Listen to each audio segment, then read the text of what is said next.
You know, Charles, this is one of the craziest stories to come along in a while. We've spoken for a long time about how academia has been beset by fraudsters and morons. Not to speak ill of the dead, but, people are shocked by the death of this fake guy. How you doing tonight, Charles? I'm doing well, Jason. Hope you're well too. Thanks for asking.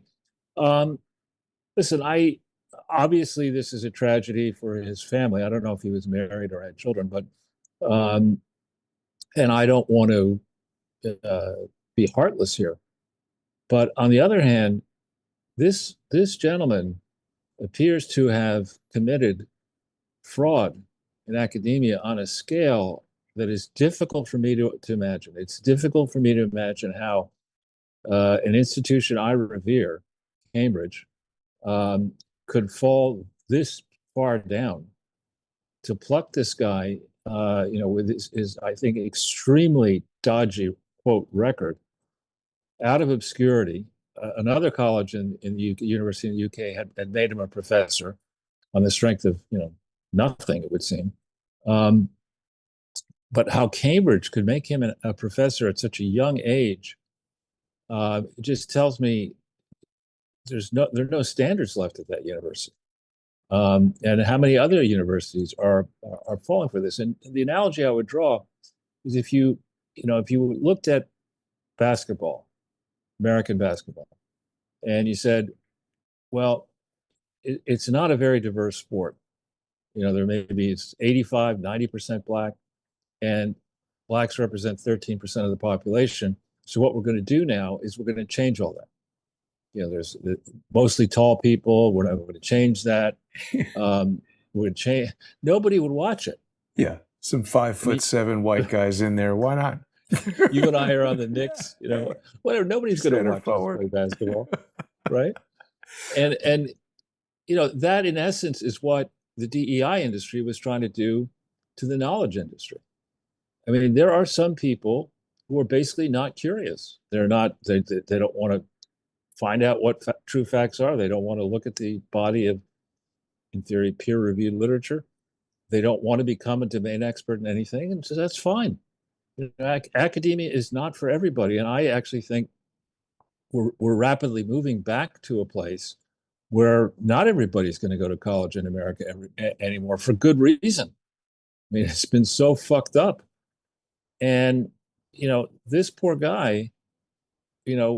We should study what led him to lie on the scale that he was lying. I mean, he didn't just make a few kind of modest improvements to his supposed. I mean, to go and claim, among everything else, that he had run 30 marathons in 35 days.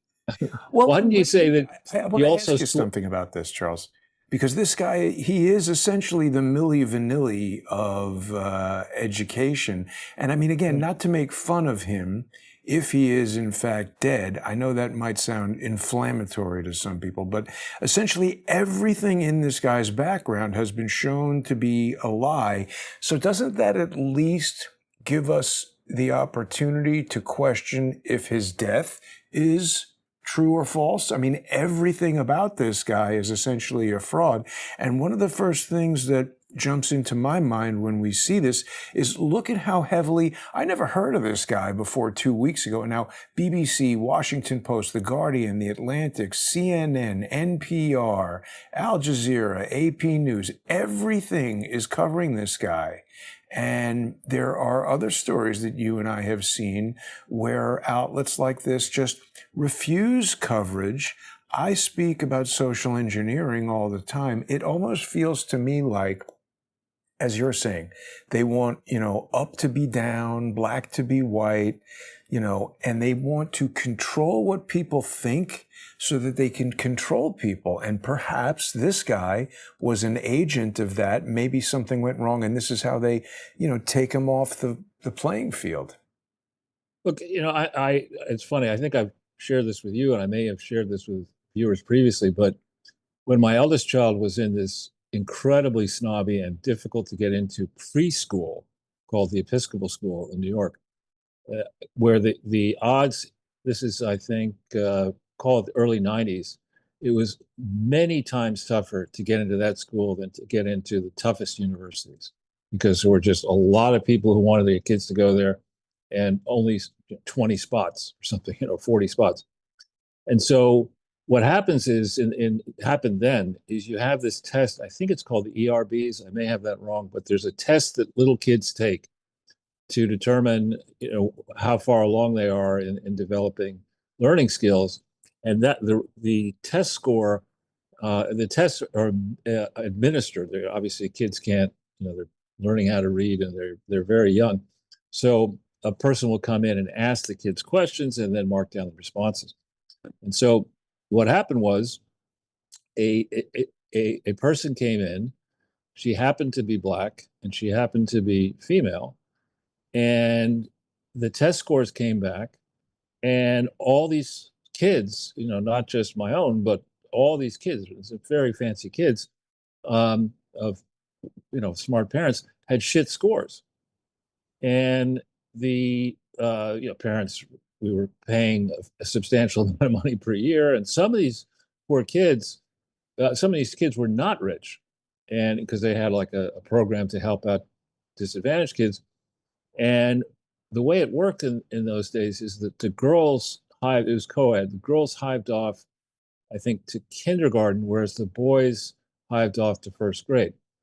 And in these fancy private schools in New York, you fill up kindergarten and that's it. You don't get a chance to put more kids in until about sixth grade or so, when they expand the class from fifth grade. So the various parents are saying, "What do we do? What do we do?" "Oh, don't worry about it. I'll talk to each of the schools. We just had a bad grader." And it turned out that this particular woman it was a racial bone to pick. These white kids, I'm going to show them, I'm going to mark them down, and so that they can't Wow. get into the private schools. Against like And so 5-year-old kids. I know, it was ridiculous. Well, I mean, this is a school where the mothers would show up in chauffeur-driven Mercedes, and I'd send two nannies down to pick up my kids. It was a pretty fancy place. And anyway, so we get to this. We get to the actual decisions by the schools coming in, and some of the kids the girls didn't get into private school, and the parents were outraged. And it happened that I was with my wife at a black tie benefit at the Waldorf for the junior league, and and what had happened was this headmistress had gone to a croquet tournament in Palm Beach and refused to take calls. So at this black tie event, these parents are dropping the C word, the F bomb. I mean, it was just, we're so furious.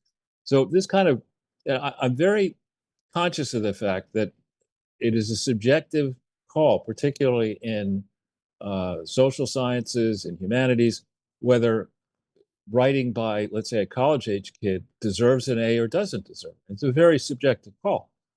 In the sciences, less so. So, but to get to a place where you're charging this school now, I don't know what it costs today, but it's probably $40,000 or $50,000 a year, maybe more. And certainly Harvard and Yale are up at like 85,000 a year. Cambridge and Oxford, I think, are less, but still expensive. You can't be in a place where you've decided as an institution to dumb down accomplishment, to say that merit. What does that mean? Excellence. I mean, another school I went to, Grace Church School, I wanted to give a fellowship to or a summer traveling fellowship to the teacher that the headmaster thought had done most excellent work. What does it say there it costs? $42,000 for a full day. I mean, half day. What is this? Back when I went, sent my kids there, I think it was 6. But I mean, that's a lot of money for. I would say. It's for like a 3-year-old.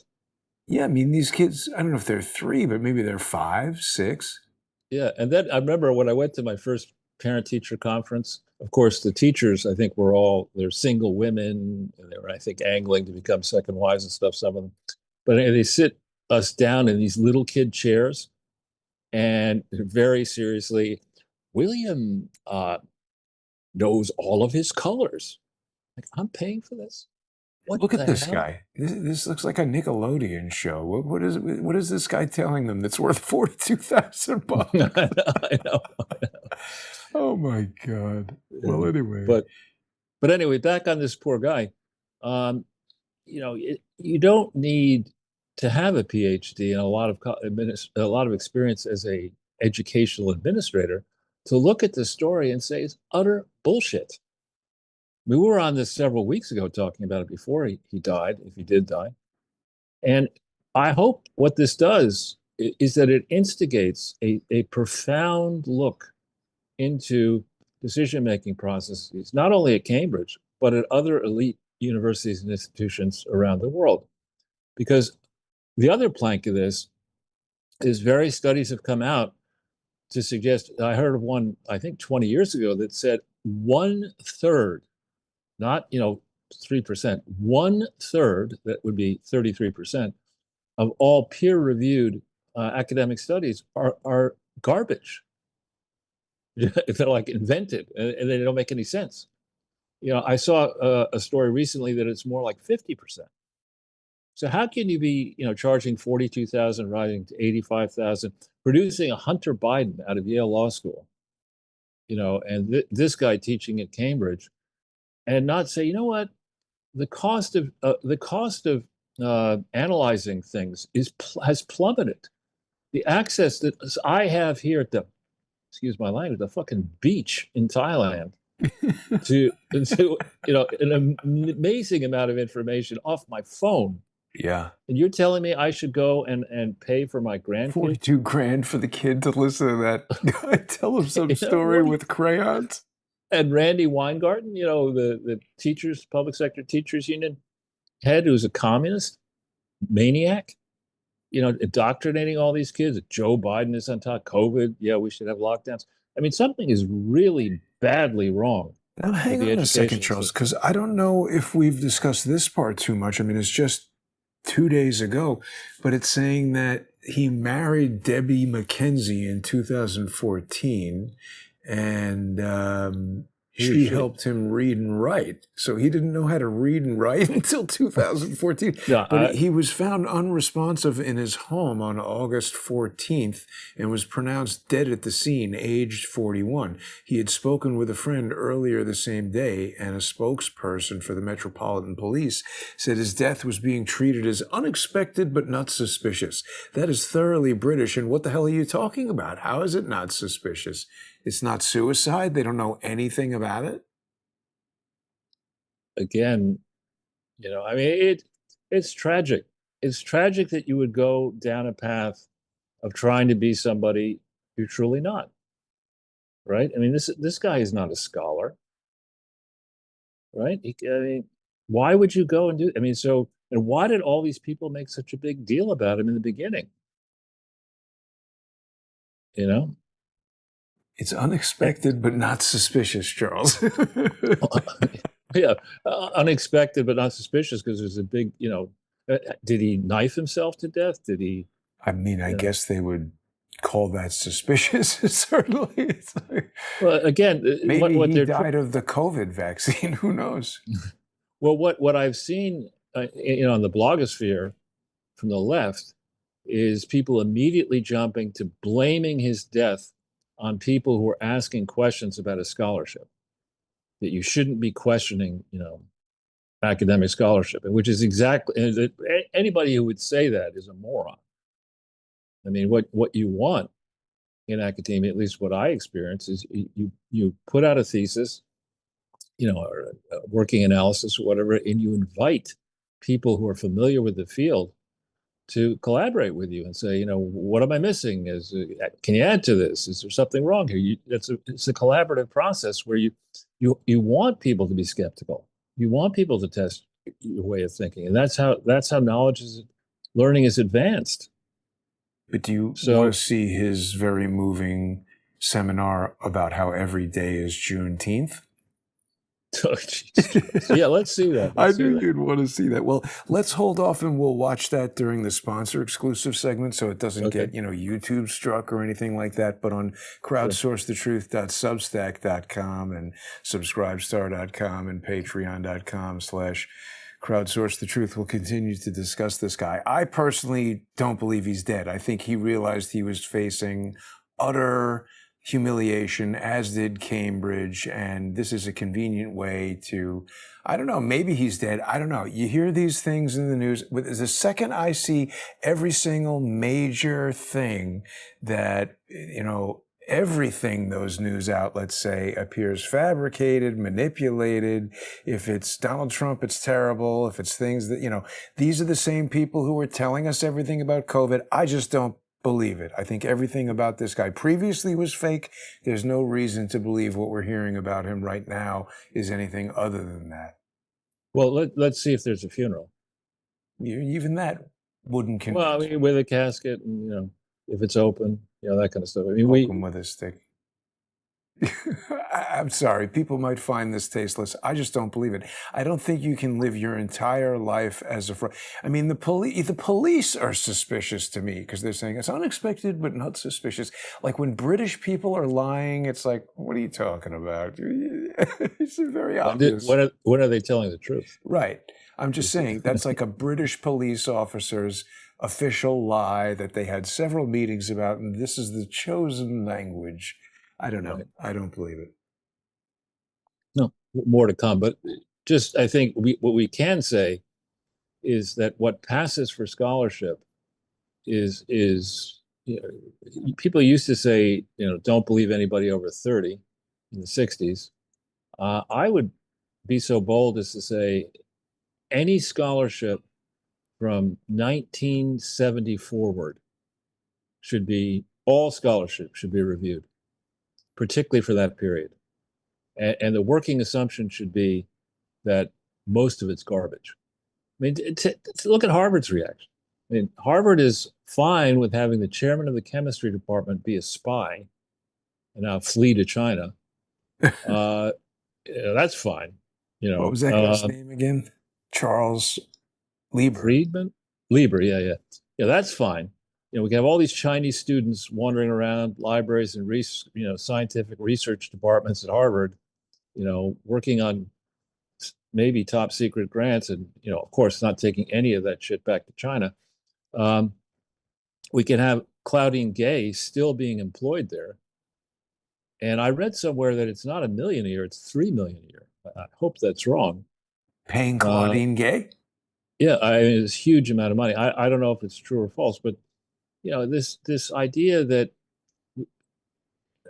I honestly, when I was a student, I didn't care if the professor was a blue elf from Puerto Rico or what. I just didn't care. I mean, if you're a world authority on something, I want to take your class if I'm interested in the subject. I don't care if the teacher's a woman or a raccoon or a Martian or whatever. I mean, it's like, if you're the actual scholar, let's hear what you have to say. But to go and waste a lot of time saying, and energy, we need to take this person because he happens to be living in Penang and make him an expert on trigonometry. It's ridiculous. I mean, you either are a domain expert or you're not. And if you're one of these like groundbreaking, super once prestigious universities, you should be trying to attract as much domain expertise as you can. You should be focused on that, not on their skin color, their gender, their sexual orientation. It's just bullshit.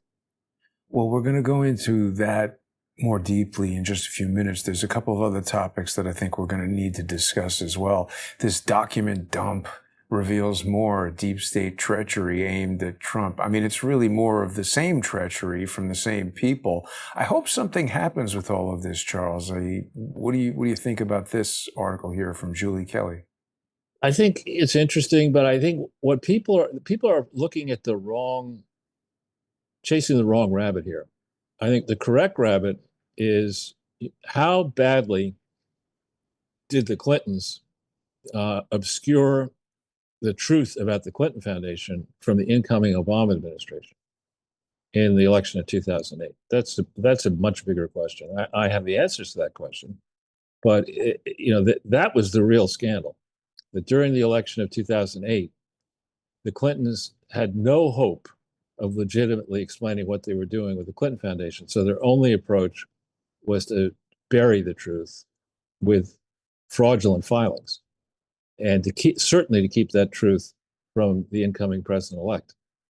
And it was only after Obama took power that his people, Eric Holder and others, could discern what a big fraud the Clinton Foundation was. And rather than punish the Clintons for it, they protected them. Continuing a pattern that started in 2001 when the FBI first investigated the Clinton Foundation, and from 2002 forward involved Comey and Mueller burying the truth about the fraudulent Clinton Foundation.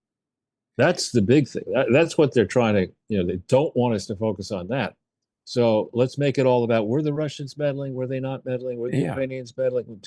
That's interesting, but we need to understand the motivations. What were the Clintons fearful of the public learning? And this whole idea that, Obama walks on water and is a brilliant manager, that's blown to smithereens. If you say, well, for 8 years when he had power, he knew because he spoke at the Clinton Global Initiative. His people had to know that it was a massive fraud. And rather than, doing what I would have done, if you've been hiding something from me, and I had no real ability to discern what it was, and then I get in power, I'm going to fucking bury you. I'm not going to say that was okay. But because I look stupid because I didn't see it. No, he's not doing that. And what is this talking about here, Charles? SCOTUS blog says Trump indicates he'll bring Hillary Clinton case to SCOTUS. What Hillary Clinton case? I don't know. I have to look at that. His failed lawsuit accusing Hillary Clinton.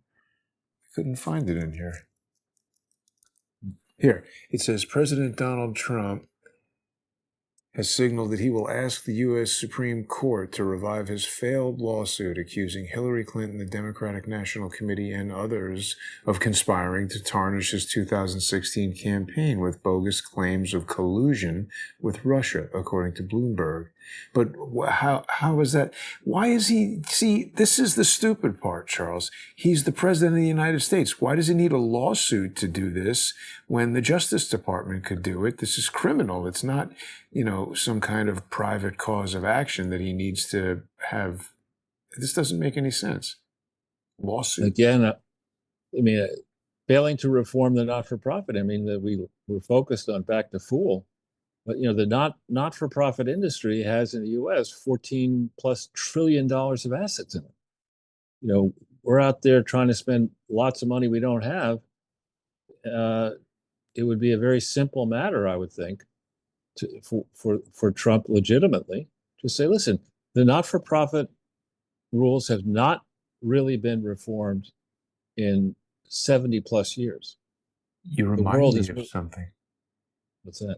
Well, I want to talk about this when we go over to the First Amendment Forum, but just yesterday at auction, someone spent $40 million on the very first serial number Ferrari Luce, which is the almost immediately failed electric Ferrari that the automotive industry and basically everybody was like disgusted. This is like the new Coke moment for Ferrari, a brand ruining release. And now they've done this thing where the reason why this is interesting and why I wanted to bring it to your attention and our audience's attention, first of all, the story is released at 12:12 a.m., which is an encoded 33. But the $40 million, this car was donated. There's something going on with the Ferrari Foundation, which is a nonprofit, I think in New Jersey, which means it's definitely legit. And they somehow got this 40 million. And, what this does, obviously, is bring a lot of attention to this car that Ferrari has to know is primed to be a catastrophic failure, maybe a brand ruining failure. And now the 40 million, I don't know what's going on with this Ferrari foundation, but I just took a quick look at it, and it was very confusing to me where the money is coming from, where it's going to. It sort of reeks of something that you and I would look at, and you'll ask me a couple of questions, and you'll be like, this is ridiculous, in about 5 seconds. So if people want to see that, join us in the First Amendment Forum just 5 minutes from now on crowdsourcethetruth.substack.com and subscribestar.com and patreon.com/crowdsourcethetruth. Right after the show, it'll be up there on X at JG_CSTT. Elon Musk can land a rocket on a set of chopsticks, but he can't get sponsor exclusive live streams going on X.